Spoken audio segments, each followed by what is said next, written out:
What?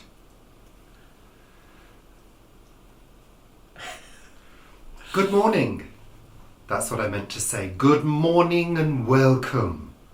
Welcome. Welcome. You're here now. Come in, sit down, enjoy whatever we have to offer you this morning. This very cold morning. And this show is called Sunday Chat. And I am Richard. I'm Paul. That's right. From this angle, you're doing a really good impersonation of the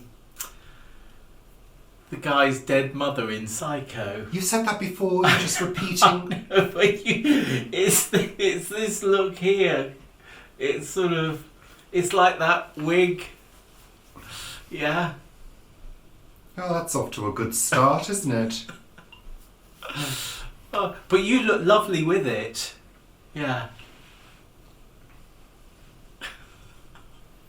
I think you'll find her wig was actually scraped back. Well, that's what that looks like. No, it's from not. The side. It's not. Anyway, would you like me to start making personal comments about your look this morning, Paul? If you want to. Yeah, well. Oh dear. Anyway, let's get on with the show. First of all, we would like to say a very big thank you to all of our subscribers. Thank you. And we've realised... All 7 of them. So what, all 7 million of them. We've realised that Sunday Chat is... Sunday Chat! Is now 100... I was going to say 100 years old. It's maybe this is the look you were going for. Yeah? Yeah, 100-year-old look. Wow, if I look like this at 100, it's a blooming miracle, isn't it, Paul? You look like this at 53. I know, that's because I laugh and I smile quite a lot. Yeah. Yeah. Nothing's that funny.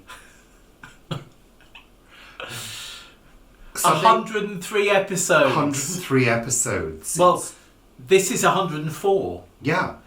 So it's 2 years old, Sunday Chat, and we've done over 100 episodes. Can you believe it? It feels like 1,000. It does feel like 1,000. But it was 2 years ago this weekend that we started Sunday Chat. That's right. We had no intention of making it a weekly thing. No, it was called A Little Sunday Chat. Well, that particular episode was. Yeah, that first one. Have you looked back on that first? We should look back on that first episode and see how things have changed. I'm sure they've changed quite a lot. Well, our hair has grown. Yes, my hair has certainly grown. Yeah. I noticed in the photos you took yesterday when we were out and about, I've got a sort of, what are they called? Like a ski jump at the back of my hair, haven't I? It sort of goes like that. There's a lot of hair there at the back. Well, that's what happens. It needs a cut.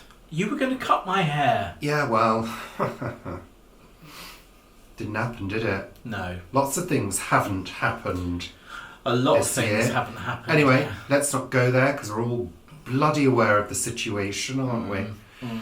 Anyway, let's get on with the things we're going to talk about. Yes, 100 episodes old now. So, thank you.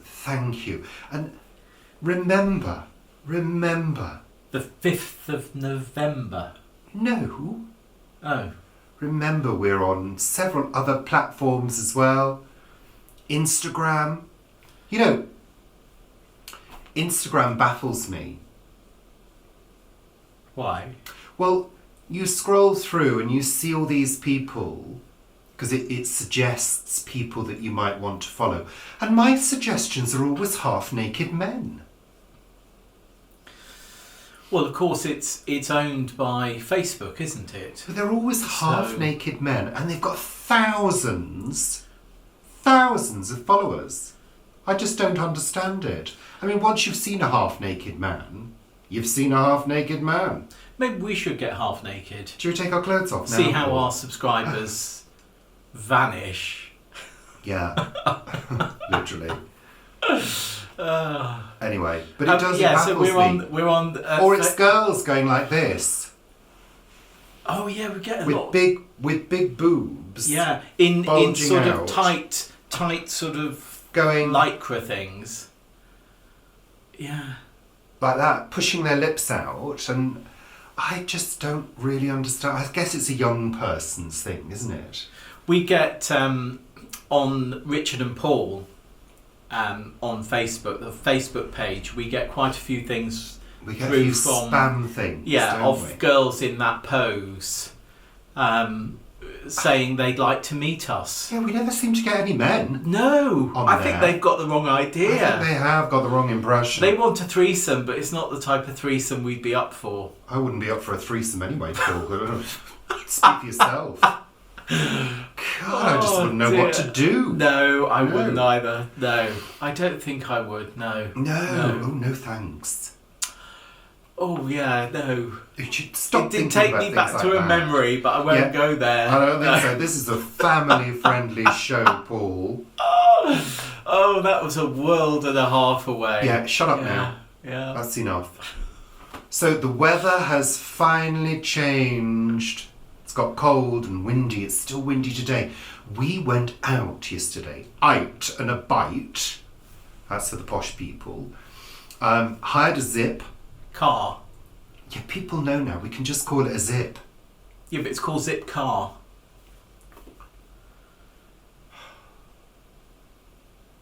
Hired a zip. Got out and about. Went into the deep Oxfordshire countryside and visited 3 areas, didn't we, Paul? 3 areas. White Horse Hill, 4 areas. Dragon Hill, the Ridgeway, and Wayland's Smithy. Which I particularly adored. Yeah, me too. Fantastic. Took some footage, but I'm afraid if you want to see that footage, you'll have to join our Facebook group, Planet Vegetaria. It's an exclusive there. That's Planet Vegetaria, a Facebook group by Richard and Paul. Richard and Paul since 2017. Well done. Or they could actually have a look at the Facebook page, Richard and Paul. Yeah. But the video isn't on there. It's only a little video. On, it's nothing. on Planet Vegetaria. It's not that special, believe you me. We couldn't do any talking to camera because of the high winds. It was, it was tiring, wasn't it? It was. Walking against the wind, being blown by the wind, being slightly wind-burned by the wind. I have to say I'm a little bit blotchy today. Yeah, you are. I am a little bit dry and blotchy. Yeah, dry and blotchy and old haggard hairstyles. Yeah. Do you want to stop now? But it was even quite difficult walking because where we went, the Ridgeway was passing through that point really flat land. So the speed of the wind had really picked up, hadn't it? And it was sort of like buffeting you from side to side. So for those of you who don't know, the Ridgeway is Britain's oldest road. And it runs from Wiltshire, near Avebury in Wiltshire, which you've all seen. If you've not seen our videos on Avebury, go and have a look. And it stretches across from Wiltshire right through to Buckinghamshire, through the Chilterns, through the foot of the Chilterns, and certain higher parts of the Chilterns as well. And it's fascinating because as you're walking, you're sort of realising this is a really old track.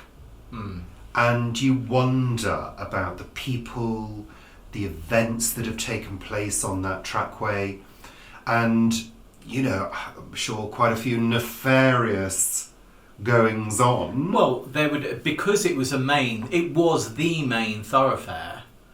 There will have been lots of sort of, robberies and murders and things like that, and it really, it is just sort of incredible to think that you are literally walking in the footsteps of history there. I mean, you are anywhere, but there the history goes back, well over 1,000 years. And it's of course, incredible. you become part of that history because Yeah. that road is celebrated now in the 21st century as Britain's oldest road, and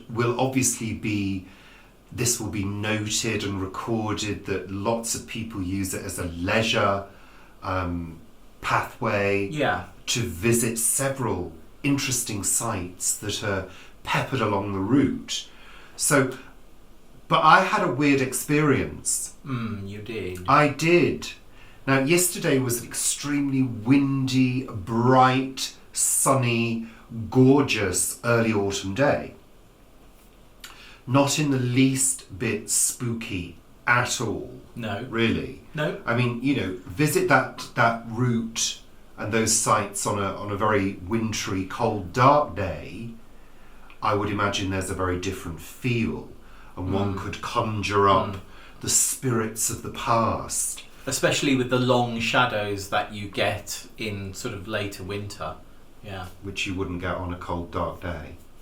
No, but I mean, if you go sort of like, on a cold, dark day at noon, it's still sort of going to be cold and dark. Yeah, but I wasn't anyway. Let me say what I'm going to say. Stop interrupting me, Paul, all of the time. I was building the mood. God.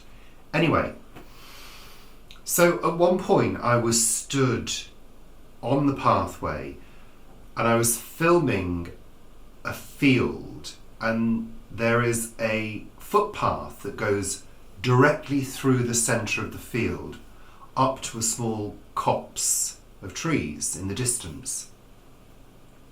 Paul had walked ahead. This is how we do it really. I sort of stand around taking photographs. You walk along, then you'll stop and do something, and I'll walk along, and we catch each other up. And I was stood on the path, and I heard voices, and I thought, oh, there's a group of people. And out of the corner of my eye, I swear there were a group of people approaching to my left. So I stepped forward out of the way instinctively, because at the moment we're avoiding people. So I stepped forward, continued to film, and then looked. There was nobody. Absolutely nobody. And for a second I thought, but I saw a group of people and I heard voices. There was nobody. There was only Paul and I on that track at that moment. And at that point in the track, you can clearly see both ways for quite some distance. Now, I have no explanation for that. Maybe some voices were carried on the wind. Possibly. Yeah, that can happen. And I just conjured up in my mind's eye a group of people. But then it set my mind thinking on, if there's going to be a place that is haunted, it's got to be a place like this. And there are some theories, no matter what you believe, there are some theories that certain structures or substances record sound and events from the past. I'm not going to go into it because I don't know anything further than that, but I have read a couple of things. So you don't know. Maybe places are infused with the past, and sometimes events replay themselves. I mean, hey, if a piece of magnetic tape can record something, why can't something else? Yeah, I mean, it's totally possible. Yeah. We also visited Wayland's Smithy as well, which is a long barrow, which is basically a burial chamber. Yeah. And it's called Wayland's Smithy because it's named after the Saxon god of metalwork, who was believed to reside there. So it's a very atmospheric place. It's surrounded by trees. and it's quite large, and it has a number of standing stones at its entrance. It's enigmatic, it's mysterious. It has, I don't know, I felt quite a good vibe from it, even though it's a burial chamber. Yeah. But a good vibe in terms of it feeling peaceful. Peaceful apart from the wind whistling through. Yeah. But yeah, it had. It's interesting because it says on the English Heritage, I think it is, website, that it's atmospheric. And I must say, as soon as I read something like that, I feel, I wonder if it is really. I'll be the judge of that. Yeah, but this was. And I do remember going to Uffington and Uffington Castle when I was about 18, 19. And I don't think we were going to go to Wayland Smithy, but we didn't quite make it. So I don't have any memory of it, and that's why I don't think we ever got there. And it was fabulous to get there and to walk into those trees and see this barrow. It's because most barrows that I've seen are quite open. So West Kennet Long Barrow is on the top of a hill and you can see it for miles and miles around. This one is a hidden gem, isn't it? Yeah, it is. It's just got a very peaceful, tranquil vibe to it.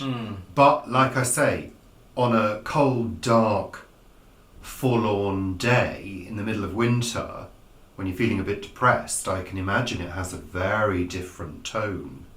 I'm sure. Bring it on. Let's go on a cold, dark day. Yeah, we'll go back. Yeah. Different day. We will definitely go back. It's quite a trek along the ridgeway from Uffington. We were going along and I thought, have we actually passed it? But no, we hadn't, which was great. Somewhere to revisit. And what we were thinking as well is whether the trees around it had been planted or had formed over the years, but there is actually a sort of quite a deep copse on the other side, isn't there? Because of course Wayland Smithy, if it's a smithy, and you know the folklore is, of course, as Richard just said, that it's the Saxon god of metalworking. For a smithy, you needed to have wood because that's what would have fired the smithies itself. So I wonder whether those trees were there or whether it was more open at one point. I don't know because deforestation occurred at certain points in history because of people's need for firewood and wood to make things with, and structures and. The fields around there, if you look at the photos, are vast, aren't they? Yeah. Where in ancient times I wouldn't have thought they would have been that like that. It would have either been open land or it would have been much smaller fields. Well, yeah, there wouldn't have been mass agriculture. The only reason we've got massive farming fields is because people have got machinery to work it. Yeah, and they've grubbed up, millions of miles of hedges to be able to have such vast fields. But that's the good thing about the ridgeways, because the hedgerows are intact either side of the pathways on most of the stretches that we've been on. Which obviously, provide a habitat for insects and birds and various creatures, but also kind of shelter the path. And also provide food, as we saw yesterday. I mean, there are some stretches of the ridgeway that are wooded either sides, down in the Chilterns, the one we've been along. Which have a spookier feel. You can imagine people hiding, and even, I would imagine, resting in some of those bushes and small woodlands, because it's a long trek. I mean, it's 87 miles long. And we've only done maybe 4 or 5 kilometres of it. But how many miles can you walk in a day? Well, I suppose that's you the can. thing. If you walk at 4, let's say you walk at 3 miles an hour, and you could do it in 3 days, couldn't you? Exactly. 4 so days. there must have been rest stops. Yeah. But if if somebody couldn't afford to stay in an inn or a coach house or whatever they were called in those days, well, there wouldn't have been in ancient times. Well, no, but the castles were there. So there are fortifications along the way, and the castles must have been there to protect the trade going along that road. Or not, because there are stretches without any forts. They wouldn't have had. I wouldn't have thought they'd have had sentries along the route. No, but there would have been all sorts of things going down, robberies, murders. Yeah, no, absolutely. Very interesting. Anyway, that was our trip out. And it's not when we say a road, it's obviously not a tarmac road. No. It's a rough, chalky and stony path, effectively. Yeah. So don't think you could take your cars and your bikes down there, because you can't, and B, you shouldn't. No. So, yeah. Interesting, I think. And then we came a different way back than we had driven there, which I think we did. We have been to Uffington White Horse before, but never to Wayland Smithy. Yeah. Anyway, let's move on. What were we saying? I can't remember. Talking about Wayland Smithy. What's next? So we were mentioning the weather. As we said, it's changed. It's got cold. And apparently rain is on the way, even more rain. We had some the other day. We had a little mini thunderstorm, didn't we? Oh, we did. Yes, unexpected. We did. Yeah. I can't remember, about Wednesday or Wednesday or Thursday that was. Yeah. And quite a lot of rain. Yeah. Which has been great for the allotment. I put down chicken manure pellets over quite a lot of the beds, and those have started swelling and going into the soil, so that's great. Good. You wanted to talk about a new weather app. Oh, yes. That you're going to be using. Yes. Why? Well, because I use AccuWeather at the moment, and I also look at the BBC. In AccuWeather? Yeah, I find the BBC one not as good as it used to be. I'm not quite sure why. Though, when I mentioned about something about weather, David did suggest XC Weather app. So I've downloaded that, and I'm going to sort of compare that with AccuWeather. Have you tried it? No, I literally downloaded it about 10 minutes before we started filming. Oh. So it has downloaded, so I'm going to have a look at that this afternoon. Because I'm always intrigued at how accurate these things are.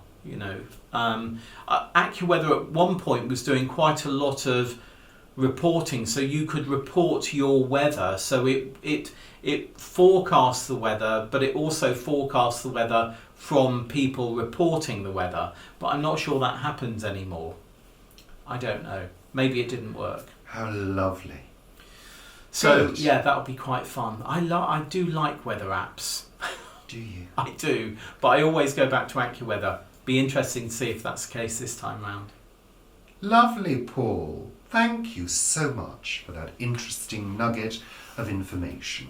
Well, it's that time of year, I guess, when we sort of hunker down, keep our eye on what's going on. Weather-wise, should there be a frost? Yes, yeah. I've got quite a lot of tomatoes that I need to harvest. So these are the tomatoes by the polytunnel. And to Gabriella, the Cherokee Yellow have started to get a red stripe on them. So the earlier ones that formed really got quite sunburnt, but the later ones are fine, I think. So yeah, I've got a lot of Amish paste to harvest in particular, and they're really quite heavy plants. So I will be saving seed from some of those. I was going to save seed from another Amish paste that we had in the grow bags, but I've decided that the plants by the polytunnel, which are in the ground, have actually grown better. Not bigger, but better. So I'm going to be using those. They have bigger trusses of fruit, quite pendulous down below on the fruit, and have started flowering again, which I think is a good sign. So I'm going to use those. Good.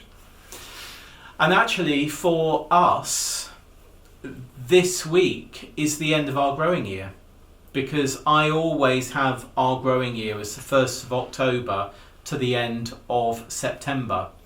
So in October we start putting in our onions, our garlics and our brown beans, and that for me is the beginning of our growing year.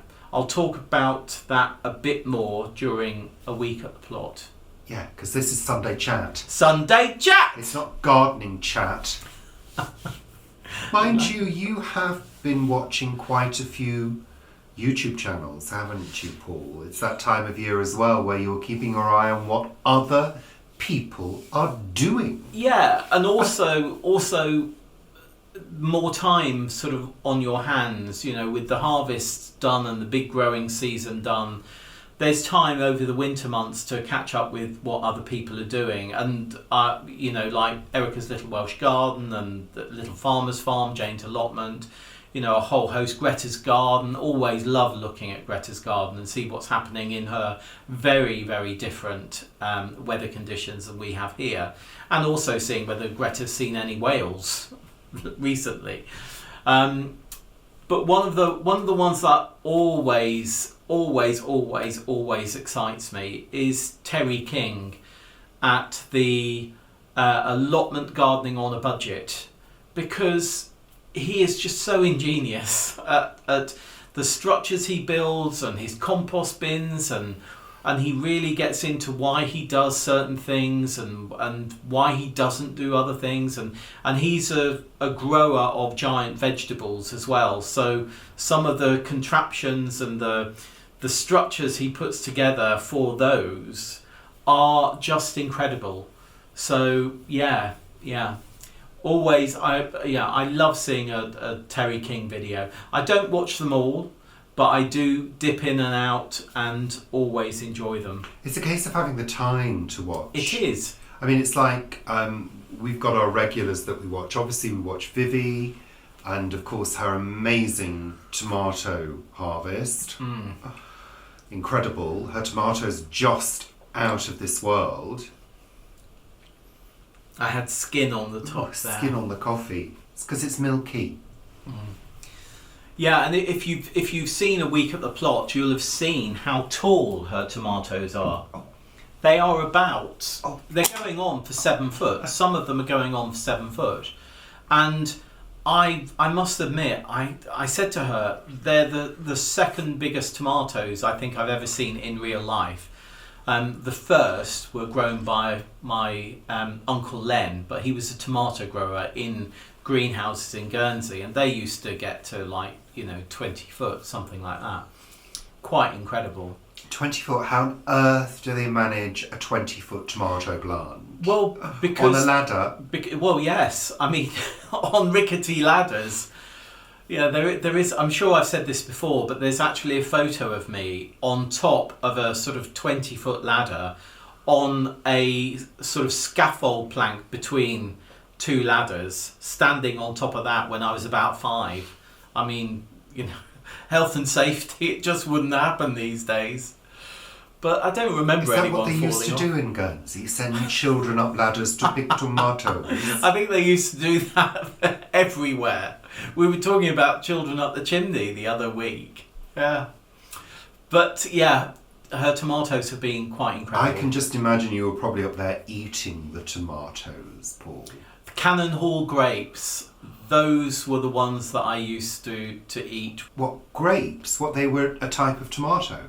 What? No, Cannon Hall grapes. So they were grapes. You're on to grapes now. I'm on to grapes because grapes used to be grown significantly in Guernsey. So they stuck you up a grapevine then to pick the grapes? Yeah. On a ladder and a bit of scaffold between... No, that wouldn't be allowed these days, Paul. It's a real shame because Cannon Hall grapes, they're very rare now. I never see them in shops, or rarely see them in shops. And they are the best grapes I've ever tasted. Good. Absolutely gorgeous. Whether that just harks back to, the good old days of me being young, I don't know. With emphasis on the old. So you also mentioned a couple of other channels as well, Paul. We don't normally mention channels, but like we say, it's that kind of year when you start watching a little bit more YouTube and a little bit more TV. Oh, yes. You mentioned a couple more to me earlier. Yeah, so there's Steve's Seaside allotment, which is always good. He weighs all of his produce, and it's quite incredible how much he gets out of the plots, because there's various plots that he and his family have. It's amazing how much he gets out of those over the whole year. They are downsizing a bit next year due to life changes, basically. Mm-hmm. But the other one that I really enjoy is Rough Around the Hedges. He's looking at becoming a market gardener, so he's trying to find land on which he can grow to become a market gardener. And at the moment, you're going through his trials and tribulations of actually moving from being an allotment grower, which he used to do with various of his housemates and friends, to becoming an allotment gardener, commercial grower. That's what I mean to say. Yeah. And so that's Rough Around the Hedges. That's definitely worth a watch as well. And of course, there are various others. I'm sure everyone who's watching this has got their favourites, and I'm sure you'll suggest some. There are some that we don't watch because I don't actually see things developing on their plots that much, or you know. I was going to say, you know, the channels that you watch, that you tend to watch, are the people that are actually doing some work and producing stuff. Yeah. Because there are some channels and you think, what have you done? What have you actually done? And you know what really astounds me is some channels have got quite a lot of subscribers and followers who seem to be, I don't know, following and thinking that this is how gardening is done. Yeah, but each Really? to their own. Each to their Really? own. I mean, it doesn't, you know, what you watch is obviously up to you, its own personal choice.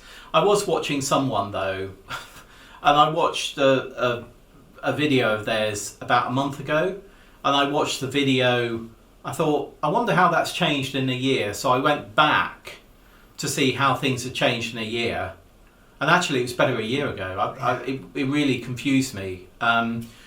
But yeah, I mean, I think we're quite real people, and we like real people. I mean, obviously some are very slick and, you know, and great, and that's super. But yeah, I think things can be too slick sometimes, don't you? Because at the end of the day, we're here in our home making homemade videos. Yeah, well, some people are. I mean, especially those who have got, you know, hundreds of thousands of subscribers, and they've got, you know, newsletters and all of that. That is their job. That is their living. You know, ours we're not. You know, we have we work as well, and we do the videos. Obviously. Homemade with love. Anyway, onwards. So that's me, what I have been watching and I'm going to be watching. Good. Have you been watching any videos? Mainly drag queens. In the garden? No, on YouTube. All right. Is there a drag queen allotment channel? No. Maybe you could start one. No. No, I always watch Trixie Mattel and Katia Yeah. in which is one of my favourite YouTube shows. Well, they're great, aren't they? What I also enjoy, and I've watched it a couple of times, and I introduced you to it this week, is Charity Shop Sue. Oh yeah. If you've never seen Charity Shop Sue, check out the channel. Just do a search in YouTube for Charity Shop Sue. I think there's about 16 episodes. And start with episode 1. Obviously. It's very good. It's, yeah, that's all we'll say. It's, I find it funny, but I've got probably a rather sick sense of humour. So, you know, anyway. So I guess that neatly leads us on to what have we been watching on television this week. Well, sadly, we have finished The Golden Girls. Yeah. We have. I had some tears. Yeah, it's kind of, when you finish a series, you kind of feel a little bit bereft for about 10 seconds. Well, no, for a bit longer than that. I mean, we've watched all, how many was it, 6 series of The Golden Girls? I think it was 6, yeah. And because we had the box set, so we watched them on DVD, and yeah, we've lived with that series and the development of that series Since now for spring. a long time. Stop scratching. In fact, yeah, it was sort of early spring. We tend, there are certain series that have got us through challenging times, aren't there? Yeah. In our not challenging times in our relationship, but challenging times that we've had together through like with our cats, and and it's interesting the series that have, and I suppose in some ways The Golden Girls has been a bit of an uplift for us each day with the pandemic, hasn't it? Yeah. I think television is, for all its faults, is very good. It's a very good comforter, especially comedy or a show where you get attached to the characters, because it enables you to think about something else for a short period of time. Yeah. Which temporarily takes your mind off your own woes. Especially things like bereavement. Yeah. Because bereavement's a funny thing, isn't it? Because there's nothing you can do about it. You're at the mercy of your own processes. And those processes, especially with bereavement, take some time to go through. But I find it unhelpful to be with those processes constantly and too much sort of in your head. It's good to distract yourself, because those processes are going to continue on their own anyway, whether you like it or not. But to distract, to feel lighter, it's a better thing than being in the pit of despair continually. Yeah. Come out of the pit, smile, laugh, go back into the pit, cry, come out of the pit, laugh.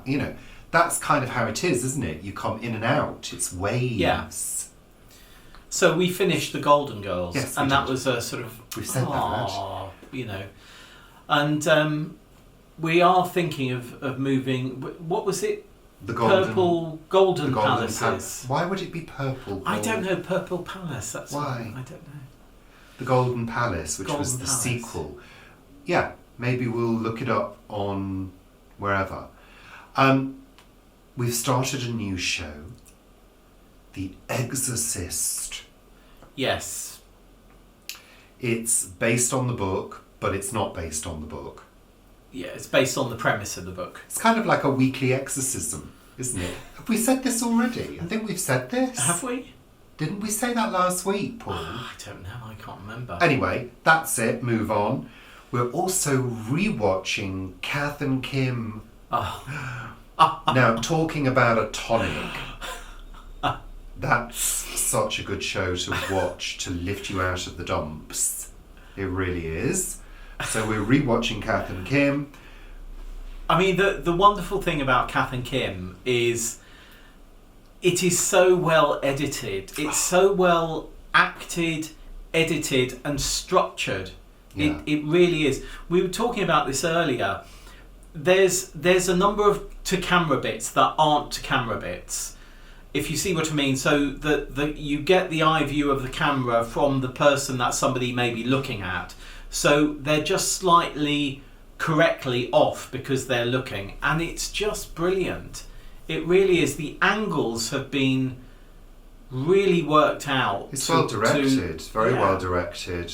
Well, it's so well shot and so well edited. And funny. And it was, I think it was done on a budget Although it's not cheap. It was like But 2004, it looks cheap. 2005, something like that, Yeah, wasn't it? very good series. If you've never seen it, very well recommended.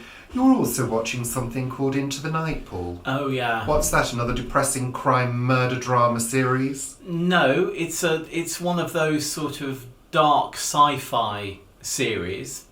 It was recommended. Sci-fi? Yeah, it's Why sci-fi. aren't I watching it? Because you're not. I said, do you want to watch this? And you went, yeah. I never, ever speak in that tone. You do. Never. So it's about this plane load of travellers getting on a plane at Belgium airport, and Has it got one of them, subtitles? it's in English. It's overdubbed in English. Oh, overdubbed. And it's one of those that one person knows that there is an issue with the sun, and that when dawn comes, the sunlight is slowly killing the planet and the humans on the planet. So this plane has constantly got to keep ahead How of on the earth does dawn. it refuel? So it gets down on the ground and it refuels, and things happen when it's down on the ground. Oh, they're zombies. And then there's new people that come on, and there's some people that get off, and it's quite an intriguing series. Is it set in the future? No, it's set today. Well, It does have some sort of quite violent fighting in it, and he woke up to something, and he went, "Why are you watching such violent things?" And it was just, I mean, it was sort of aggressive fisticuffs in this thing. It wasn't any more. He was just in a miserable mood when he woke up. But yeah, I'm watching that. I'm most probably about 6 or 7 episodes in. And so you didn't even give me the option to watch. I said, "Do you want to watch this?" And then you were. I was asleep when you said that. No, and then you castigated it when you woke up, and yeah. You're jiggling. I'm jiggling. So yeah, I've been watching that. Entertaining. I'm generally doing something else while watching it. So We also watched the new Netflix film Enola Holmes with the girl from Stranger Things. Millie Bobby Brown is her name. And Henry Cavill. and a whole host. What's her name? Helena Bonham Eyebrow. Oh yeah, she plays the mother. Carter. And She used to have a monobrow, didn't she? And what's it? Rising Damp. What's her name? Oh God. Dear. Oh, what's her name? Miss Jones. Oh, Oh God, I can't believe I this. can't remember. Lethologica. Yeah, can't get there. Francis de la Tour. Thank you. Francis de la Tour. Lovely. And there's some really good English actors in there that you It's know from other things. It's a period piece. Yeah. Costume drama. Enola Holmes is Sherlock Holmes's youngest daughter. You've given it away now. Not daughter. You're interfering. She's Sherlock Holmes' sister, but That's you've just what- yeah. given the first twist away. But you know that anyway. Why? I didn't know. Didn't you know that? No. Oh, right. I had no idea. Oh, well, I've until given it away. I've read things about it, so I knew. Sorry about that. So that's what we've been watching, and we've been watching a lot of those things on our new Virgin box. Yeah. We've been given, well, Well, it comes with your subscription. yeah, but know. you said we were given it as a trial. Yeah, said. we've sort of like early adopters of Virgin Media Box, so we've had this early. We get things slightly earlier than everybody else. It's and not because we're famous YouTubers. No, it certainly isn't. No. Yeah, I must say I prefer the old one. I find. I mean, the great thing about this is it records more channels. But the downside of some of the recordings is where the old one was quite clever. So if you said you wanted to record, let's say Poirot, then you just set it to record Poirot, and it would record an episode in HD of all the series of Poirot. What this one does, oddly, is it records every episode of Poirot. So if Poirot is on ITV3 and ITV3 plus 1, it records it twice. And you think, well, why are you doing that? Then, Paul, I think you've missed a setting. I can't find a setting. Well, I think you need to look again, because it must be more intelligent than that. I'm sure it must be. It's me that's not intelligent. And then when you hit the guide to get the whole channel guide up, it also gives you the guide from the channel that you're on. So if you're watching, let's say, BBC News, which is 6:01 on Virgin Media, it gives you from 6:01 onwards, where actually you want your channel guide to start with the first channel. Waffling now, Paul. Waffling. It doesn't mean anything to anybody. I'm sure it does. No, it doesn't. I'm sure it does. Oh.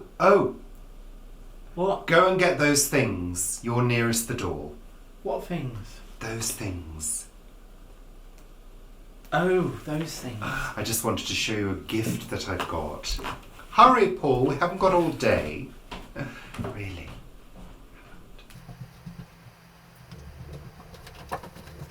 I wanted to show you this lovely gift that I got from the lovely Vivi. That's Vivi Gregory from What Vivi Did Next and Vivi's Kitchen Garden. There's a little story behind these. It's a cruet set. It's a cruet set in the style of Russian dolls. I love them. Absolutely love them. I saw them in Vivi's Kitchen Garden shop and I thought to myself, I must buy those. And I completely forgot, and I noticed they disappeared from the shop. But I'd mentioned that I loved them to Vivi, and she put them to one side for me and gave them to me for my birthday. I love them. Thank you. You love Russian dolls. Oh, I just love Russian dolls. I know why. It's because my sister had a set when we were kids. And I loved them. And I always wanted a set. But of course, in those days, boys didn't have dolls. Well, they're not really dolls, are they? I don't care. I mean, they're pieces of art, really. Yeah, but I just like opening them all up to get to the little tiny baby in the middle. Our friend in the south of France, in Lorgue, she collects Russian dolls. Well, she went through a phase of collecting them. I'm not sure whether she's a collector, but there are a lot of Russian dolls out there. But you hardly ever see them in charity shops and things. No, I think because they're so popular, people absolutely adore them. And there are some really zhuzhy, fancy sets as well. And there are some really big sets, aren't there? Those huge ones that must go down to a little tiny pea. Is there a sort of general number that is in a set? I don't think so. I don't know, you tell us. If we have any Russian fans out there, I'm sure you'll be able to put us right. I wonder if Fabergé ever made, who are obviously famous for making the Fabergé eggs. I wonder if they ever made eggs that were like Russian dolls that fitted inside each other. I don't know. You could have a look and buy me one for Christmas. I don't think I'll be buying you a Fabergé egg for Christmas, no. No, more like some Fabergé cologne. Do you remember Fabergé? Gosh, yeah, Fabergé cologne. Yeah. They used to do men's cologne. Those awful days of terrible, terrible perfumes and colognes. What was that one that I used to use years ago that I really liked? I don't know. It was like 30 or 40 years. Well, not 40. Well, no, almost. Yeah, most probably. No. Well, I don't know if it was that long ago. No, we tried to. You found some at one point. No. I bought you a cologne many years ago, and you loved it, and we could never find it again. What was it called? I don't know. It was a long time ago. It was nearly 30 years ago, for goodness sake. 28 years next May. Woohoo! If we get that far. What do you mean if we get that far? What a negative thing to say. This is what I have to live with. Yeah. So that's it now. We've finished. Yes, that's it. Is that the whole list done? The list is done. It's time to go. What's new virgin boy? Paul, don't be ridiculous. You know exactly what that says. Is that an X then? Yeah, it's an X. Well, it's not going to be anything else, is it? Very bizarre. Really? Well, sometimes things are quite random. You know, have random things in your head. Well, No, I do. That was about the Virgin Media Box. Box. Yeah. We're going now. That's it. What are you doing today? Curling up in a ball and rocking in a corner.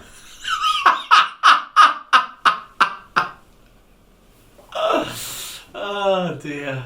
So bloody thank you for watching. Make sure you remember to subscribe. Yes.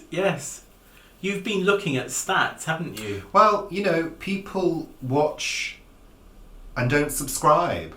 It's very, very disappointing. I think sometimes though... Especially when we provide high quality, wholesome family entertainment for you all.